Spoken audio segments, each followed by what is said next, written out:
তাহলে আমাদেরকে বিশ্বাস করতে হবে ওইভাবে যেভাবে আল্লাহ সুবহানাহু ওয়া তাআলা এবং রাসূল সাল্লাল্লাহু আলাইহি সাল্লাম তার পরিচয় দিয়েছেন। দেখেন রাসূল সাল্লাল্লাহু আলাইহি সাল্লাম বলছেন বুখারীর 5063 নম্বর হাদিসে মা আয়েশা রাদিয়াল্লাহু আনহা বলেন যে এই হাদিসে রাসূল সাল্লাল্লাহু আলাইহি সাল্লাম বলেছেন যে কেউ যদি রাসূল সাল্লাল্লাহু আলাইহি সাল্লামের একটা সুন্নতকে অস্বীকার করলো সে রাসূলের দল থেকে বিচ্ছিন্ন হয়ে গেল। তাহলে ওইদিকে কোরআনের আয়াত অস্বীকার করে ইন্নাল্লাযীনা কাফারু বিআয়াতিল্লাহি লাহুম আযাবুন শাদীদুন, যে কেউ যদি আমার একটা আয়াতকে অস্বীকার করলো সে তার ঠিকানা জাহান্নামে করে নিল, তার জন্য কঠিন শাস্তি রয়েছে। তাহলে এইদিকে কোরআনের আয়াত অস্বীকার করে জাহান্নামী, আর এদিকে রাসূল সাল্লাল্লাহু আলাইহি সাল্লামের হাদিসের ভাষা অনুযায়ী যে এই হাদিসগুলোকে অস্বীকার করা হয় যখন আমি আল্লাহকে নিরাকার বলবো তার পাকে অস্বীকার করা হয়, তখন এই অস্বীকার করার কারণে আপনি রাসূলের হাদিসকে তার সুন্নতকে অস্বীকার করা হলো। তাহলে যে ব্যক্তি রাসূলের দল থেকে বিচ্ছিন্ন হয়ে যাবে তারা কি জান্নাতে যাবে? তারাও জাহান্নামে। তাহলে সতর্ক ও সাবধান হতে হবে। আমি হানাফি বিদায় আমার আল্লাহ একরকম থাকবে, আর আরেকজন আহলে হাদিস বিদায় তার আল্লাহ আরেক রকম থাকবে, এটা মেনে নেওয়া যায় না। এটা আমাদেরকে তদন্ত করতে হবে। এরপর আল্লাহ সুবহানাহু ওয়া তাআলা কোথায় আছে? আমরা তো বলি যে অনেকে বলি যে আল্লাহ মানুষের নিঃশ্বাসের সাথে আছে, যায় আর আসে। এরপর আল্লাহ পৃথিবীর সব জায়গায় থাকে। এখন এই ব্যাপারে যদি আপনি মেনে নিয়েছেন আল্লাহর আকার রয়েছে, আপনি মেনে নিয়েছেন যে আল্লাহর আকার আছে, এটা বিশ্বাস করছেন, কিন্তু আল্লাহ সব জায়গায় থাকে এটা আপনি মেনে নিলেন। এখন এই আল্লাহ যদি পৃথিবীর সব জায়গায় না থাকে, এই ব্যাপারে যদি কোরআনের আয়াত না থাকে, এর বিপরীত আয়াত থাকে, তাহলে আপনি আয়াত অস্বীকারী। আপনি আয়াত অস্বীকারী। সূরা মাইদার 5 নম্বর আয়াতে আল্লাহ বলছেন ওয়া ইয়াকফুর বিল ঈমানি ফাকাদ হাবিতা আমালুহু ওয়া হুয়া ফিল আখিরাতি মিনাল খাসিরিন, যে কেউ যদি আমার একটা আয়াতকে প্রত্যাখ্যান করে, অস্বীকার করে, তার আমল বিনষ্ট, সে ক্ষতিগ্রস্ত, পরকালে ক্ষতিগ্রস্তদের অন্তর্ভুক্ত। আল্লাহ সুবহানাহু ওয়া তাআলা সূরা তোহার 5 নম্বর আয়াতে বলেন আর রহমানু আলাল আরশি ইস্তাওয়া, আল্লাহ বলছেন যে পরম দয়াময় আরশে রয়েছে। এটা কোরআনের আয়াত। আমি কিন্তু কোরআনের আয়াতের অর্থ বলেছি, আমি ব্যাখ্যা দেইনি। কোরআনের একটা আয়াতের শব্দ অর্থকে পৃথিবীর কেউ পরিবর্তন করতে পারবে না। পৃথিবী সেই 1450 বছর পূর্ব থেকে ধরে নিয়ে কিয়ামত পর্যন্ত কোন বিজ্ঞান এর একটা রদ বদল করতে পারবে না। আলহামদুলিল্লাহ অর্থ হলো সকল প্রশংসা আল্লাহর জন্য। কেউ এই আলহামদুলিল্লাহ শব্দ অর্থ আল্লাহ বড়, আল্লাহ মহান এই শব্দ বলতে পারবে না। যখন বলবে সে ধরা খেয়ে যাবে। তাহলে অর্থের ব্যতিক্রম কেউ করতে পারবে না। যখন আপনি কোরআন যাচাই করবেন তখন আপনি পেয়ে যাবেন। 10টা কোরআন যাচাই করেন, 7টা কোরআন আরো বেশি যাচাই করেন, দেখবেন যে এই অর্থগুলো এই পাবেন, অর্থগুলো এই পাবেন। কিন্তু মানুষ আমরা নিজের স্বার্থের জন্য মিথ্যা কথা বলছি, নিজের স্বার্থের জন্য বলছি আল্লাহ নিরাকার, কারণ সে জানে আমি আজকে সত্য কথা বলে আমার চাকরি থাকবে না। আর এই সমাজটা এমন ভাবে গড়েছে যে আজকে আমি সত্য বলে এখনই আমাকে বিদায় করবে, তারা যাচাই করবে পরে, আমার আগে বিদায় করবে। কারণ সমাজটা ওইভাবেই পরিপূর্ণ হয়েছে যে আমার বাপ দাদারা করেছে তাই আমরাও করছি, এরকম অবস্থা হয়ে গেছে। হিন্দুদের মতন যে তাদের ভেদ গীতা ব্যাপারে তাদের কোনো জ্ঞান নেই। তাদেরকে যদি বলেন, যাদের পরিচয় আছে হিন্দুদের সাথে, যদি বলেন যে তোমাদের বেদ গীতা সম্পর্কে কিছু বলো, তাহলে বলবে যে আমরা কোনো জ্ঞান নেই, আমার বাপদাদারা করেছে তাই আমরা করি। তো আমরা এক শ্রেণীর কিছু মুসলিম রয়েছি যে আমার বাপদাদারা এইভাবে করেছে তাই আমরাও করি। এখন বাপদাদার সময় এইরকম বিদ্যা ছিল কিনা? ওই সময় এত মাদ্রাসা, এত প্রতিষ্ঠান ছিল না, এত আলেম ছিল না, ওই সময় এরকম জানার ব্যবস্থা ছিল না, তাই ওই সময় তাদের ভুল ত্রুটি হয়ে গেছে। কিন্তু ওই ভুল ত্রুটিটা আপনিও এখন স্মরণ করছেন এই বর্তমান ডিজিটাল যুগে, ইন্টারনেটের যুগে। আল্লাহ সুবহানাহু ওয়া তাআলা সূরা রদের 2 নম্বর আয়াতে বলছেন যে আল্লাহ সুবহানাহু ওয়া তাআলা আসমানের উপরে রয়েছেন। সূরা ইউসুফের 3 নম্বর আয়াতে বলছেন যে আল্লাহ আসমানে রয়েছেন। সূরা মুলুক 16 এবং 17 নম্বরে তো আল্লাহ বলছেন যে আল্লাহ আসমানে রয়েছেন। সূরা ফুরকানের 59 নম্বর আয়াতে আল্লাহ বলছেন যে আল্লাহ আসমানে রয়েছেন। সূরা সিজদার 4 নম্বর আয়াতে বলছেন আল্লাহ আসমানের উপরে রয়েছেন। সূরা আরাফের 54 নম্বর আয়াতে বলছেন আল্লাহ আসমানে রয়েছেন। সূরা হাদীদের 4 নম্বর আয়াতে আল্লাহ বলছেন হুয়াল্লাযী খালাকাস সামাওয়াতি ওয়াল আরদা ফি সিদ্দাতি আইয়ামিন সুম্মা ইসতাওয়া আলাল আরশ। আল্লাহ বলছেন যে আসমান এবং জমিন যা কিছু রয়েছে আমি 6 দিনে সৃষ্টি করেছি। আল্লাহ বলছেন যে আমি 6 দিনে সৃষ্টি করেছি, এরপরে আরশে সমন্বিত হয়েছি। তাহলে এগুলার কোরআনের আয়াত। আল্লাহ বলছেন আরশের উপরে রয়েছেন, আর আমি আর আপনি বলছি যে আল্লাহ অন্তরে রয়েছেন। আপনি সারাদিন গাঁজা খান, সারাদিন আপনি নেশা করেন, আপনি একটা অপবিত্র মানুষ। আপনার নিঃশ্বাসের সাথে আল্লাহ যায় মানে? যে ব্যক্তি 5 ওয়াক্ত সালাত আদায় করবে না সেই অপবিত্র। আল্লাহ বলছেন সূরা আলার মধ্যে আল্লাহ বলছেন সেই নিজেকে পবিত্র অর্জন করলো ফাসাল্লি রাব্বিকা, যে নিজেকে যে সালাত আদায় করলো। তাহলে সালাত আদায় করলে মানুষ পবিত্র হয়।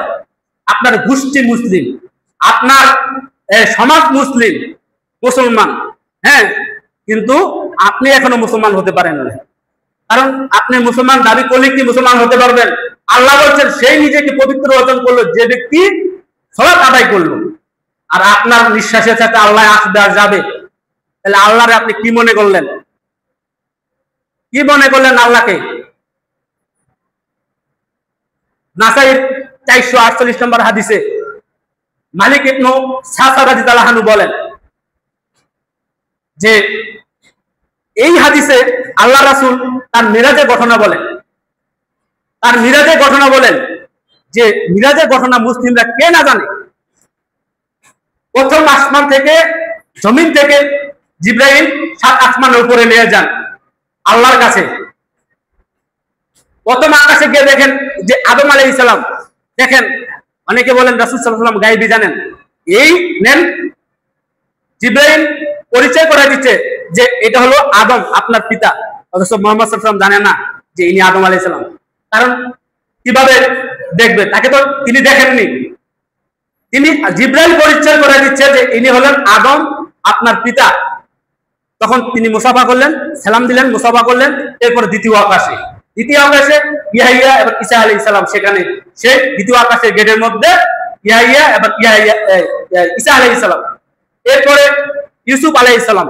তৃতীয় আকাশে, চতুর্থ আকাশে ইদ্রিস আলাইহিস সালাম।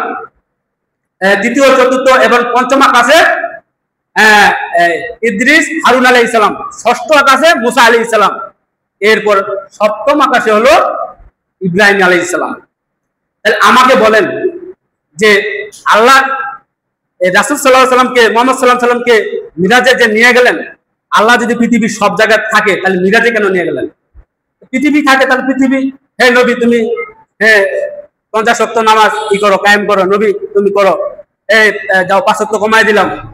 এভাবে তো কমায়া 5 ওয়াক্ত করেছেন। মুসা আলাইহিস সালাম পরামর্শ দিয়েছেন যে আপনার উম্মত পারবে না, আপনি যান, কমিয়ে আসেন। তাহলে বলেন যে আল্লাহ পৃথিবীর সব জায়গা থাকে, তাহলে কেন জিবরাইল আলাইহিস সালাম সপ্তম আকাশে উপরে নিয়ে গেলেন? যখনই আপনি বলবেন যে আল্লাহ সব জায়গায় থাকে, তখন এই হাদিসগুলো আপনি অস্বীকার করলেন, আপনি আয়াতকে অস্বীকার করলেন। মুসলিম কিতাবের 537 নম্বর হাদিসে মুআবিয়া বিন হাকাম আস-সুলামি রাদিয়াল্লাহু আনহু বলেন যে এই সাহাবী বলছেন যে আমার একজন দাসী ছিল, সে উহুদ পাহাড় এবং জাওয়ানিয়া নামক স্থানে ছাগল চড়াতো।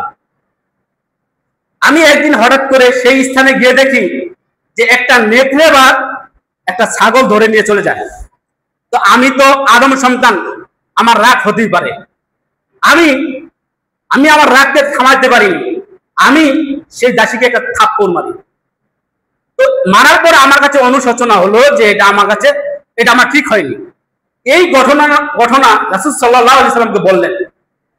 তখন তিনি বলছেন আমি কি আমার এই দাসীকে মুক্ত করে দেব? তখন আল্লাহ রাসূল বলছে যে না, তোমার ওই দাসীকে আমার নিকটে নিয়ে আসো, আমার নিকটে নিয়ে আসো। তখন সে আল্লাহ রাসূলের কাছে নিয়ে যায় এবং সে দাসীকে আল্লাহ রাসূল প্রশ্ন করলেন যে আইনা আল্লাহ, বলো তো আল্লাহ কোথায়? দেখেন, মুক্ত করতে বলেন নাই, বলছে যে সেই দাসীকে আমার কাছে নিয়ে আসো। আল্লাহ রাসূল প্রশ্ন করলেন, আইনাল্লাহ, বলো তো আল্লাহ কোথায়? সে দাসী বলল, ফি আসমানি, যে আসমানের উপর। এরপরে বলছে, মান আনা, বলো তো আমি কে? সে বলছে, আনতা রাসূলুল্লাহ, আপনি আল্লাহর রাসূল, আপনি আল্লাহর রাসূল। তখন আল্লাহ রাসূল বলছে যে ফাইন্নাহা মুমিনাত, যে এই নারী হলো মুমিন নারী, তোমরা তাকে মুক্ত করে দাও। তাহলে মুক্ত আগে করলেন না, বলছে আমার কাছে নিয়ে আসো। যখন সে সত্য বলেছে তখন বলছে তোমরা তাকে মুক্ত করে দাও, সে মুমিন নারী। তাহলে একজন মানুষ, একজন মুসলিম ততক্ষণ পর্যন্ত মুমিন হতে পারবে না যতক্ষণ তার ভিতরে বিশ্বাস যে আল্লাহ আকার আকৃতি আছে কি নেই এবং তিনি কোথায় থাকে এই বিশ্বাস সত্য না থাকবে অন্তরে, ততক্ষণ পর্যন্ত সে মুমিন নয়। সে যতই ৫ ওয়াক্ত সালাত আদায় করুক, জিকির আদায় করুক, হ্যাঁ, দান খয়রাত করুক, সে মুমিন নয়। আল্লাহর রাসূল এই কথা বলছেন, আল্লাহর রাসূল এই কথা বলছেন মুসলিম কিতাবের ৫৩৭ নম্বর হাদিসে, যে সে মুমিন নয়। যখন সে সত্য বলেছে তখন বলছে তোমরা তাকে মুক্ত করে দাও, সে মুমিন নারী। ৭৪২০ নম্বর হাদিস, ৭৪২০ নম্বর হাদিস, জয়নব রাদিয়াল্লাহু আনহা বলেন, জয়নব রাদিয়াল্লাহু আনহা বলেন, তাকুলু জাওয়াজা কুন্না আহলি কুন্না ওয়া জাওয়াজানিল্লাহু তাআলা মিন ফাওকি সাবই সামাওয়াতি।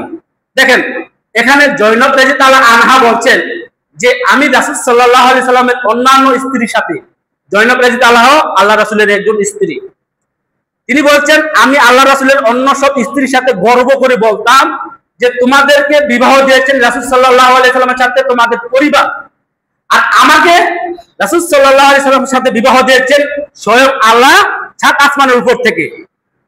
দেখেন, এই হাদিসে তার স্ত্রী বর্ণনা করছেন জয়নব রাদিয়াল্লাহু আনহা যে আল্লাহ স্বয়ং এই জয়নবকে বিবাহ দিয়েছেন রাসূল সাল্লাল্লাহু আলাইহি সাল্লামের সাথে ৭ আসমানের উপর থেকে।